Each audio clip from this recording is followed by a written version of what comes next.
כמו שדיווחנו מוקדם יותר, אותו בעל קיוסק בירושלים שליד הקיוסק שלו הראה הפיצוץ, הוא הספיק להתקשר למשטרה בירושלים ולדווח על חפץ חשוד, כך זה נשמע. שלום לך שרון, אני מדבר מפיצוץ קיוסק בנייני האומה. כן. אז שמעתי יש פה איזה תיק. מה יש פה?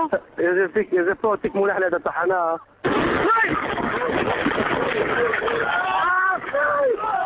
הלו? הלו? אחד, תחנה מרכזית בנייני האומה, באחד הקיוסקים, נשמע כרגע על פיצוץ.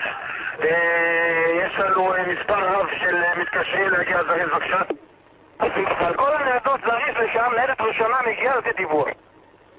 בקיוסק מול בניין האומה, מול בניין האומה פיגוע.